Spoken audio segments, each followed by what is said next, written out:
লক্ষ্মীপুরের প্রাথমিক শিক্ষা ব্যবস্থা চরম শিক্ষক সংকটে স্থবির হয়ে পড়েছে। জেলার 5টি উপজেলার 258টি সরকারি প্রাথমিক বিদ্যালয়ে দীর্ঘ বছর ধরে নেই কোনো স্থায়ী প্রধান শিক্ষক। কোথাও 3 বছর, আবার কোথাও দীর্ঘ 14 বছর ধরে শূন্য পড়ে আছে এই পদ। ফলে ভারপ্রাপ্ত প্রধান শিক্ষক হিসাবে বাড়তি দায়িত্ব পালন করতে গিয়ে হিমশিম খাচ্ছেন সহকারী শিক্ষকরা। ব্যাহত হচ্ছে প্রশাসনিক কাজ ও পাঠদান। লক্ষ্মীপুরের সরকারি প্রাথমিক বিদ্যালয়গুলো এখন অভিভাবকহীন।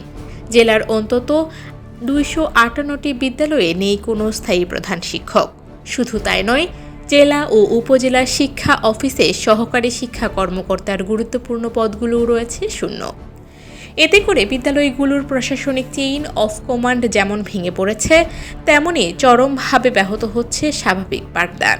জেলা শিক্ষা অফিসের তথ্য বলছে, সংকটের চিত্র সবচেয়ে ভয়াবহ লক্ষ্মীপুর সদর উপজেলায়, যেখানে 109টি বিদ্যালয়ে প্রধান শিক্ষক নেই। এছাড়া রামগঞ্জে 74টি, রামগতিতে 43টি, রায়পুর ও কমলনগরে 16টি করে বিদ্যালয়ে প্রধান শিক্ষকের পদ শূন্য পড়ে আছে। অনেক বিদ্যালয়ে 10 থেকে 14 বছর ধরে চলছে এই অচলাবস্থা।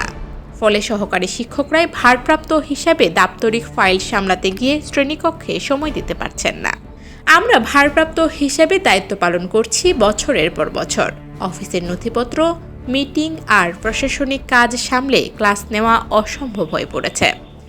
একজন স্থায়ী প্রধান শিক্ষক থাকলে আমরা পাঠদানে পূর্ণ মনোযোগ দিতে পারতাম। খোঁজ নিয়ে জানা যায়, পদোন্নতি বন্ধ থাকা, মামলা জটিলতা এবং দীর্ঘ সময় কোনো নিয়োগ না হওয়ায় এই দীর্ঘস্থায়ী সংকটের সৃষ্টি হয়েছে। শিক্ষক নেতাদের দাবি, বর্তমানে ভারপ্রাপ্ত শিক্ষকরা প্রশাসনিক কাজেই বেশি ব্যস্ত থাকছেন, যার নেতিবাচক প্রভাব পড়ছে কোমলমতি শিক্ষার্থীদের উপর। দ্রুত সময়ের মধ্যে পদোন্নতি ও নিয়োগের মাধ্যমে এই সংকট দূর করার দাবি তাদের। শিক্ষা কর্মকর্তারা বলছেন, বিধি অনুযায়ী 65% পদোন্নতি এবং 35% সরাসরি নিয়োগের মাধ্যমে প্রধান শিক্ষক নিয়োগের কথা থাকলেও আইনি জটিলতায় তা থমকে আছে। তবে সরকার বিষয়টি গুরুত্বের সাথে নিয়েছে। 180 দিনের বিশেষ কর্মপরিকল্পনার আওতায় দ্রুত এই সংকট নিরসনের আশ্বাস দিচ্ছে স্থানীয় শিক্ষা বিভাগ। আমরা নিয়মিতভাবে সংশ্লিষ্ট মন্ত্রণালয়কে এই শূন্য পদের বিষয়ে অবহিত করছি। আশা করছি দ্রুতই মামলা জটিলতা নিরসন হবে এবং পদোন্নতির মাধ্যমে এই বিশাল শূন্যতা পূরণ করে শিক্ষা কার্যক্রম স্বাভাবিক করা সম্ভব হবে। এর মধ্যে আমাদের এই টিউশনদের পদ শূন্য আছে 20টা, কর্মচারী বিভিন্ন অফিসে কর্মচারী পদ শূন্য আছে 16টা, প্রধান শিক্ষকের পদ 239টা পদ শূন্য প্রধান শিক্ষকের, আর সহকারী শিক্ষকের 157টা পদ শূন্য রয়েছে।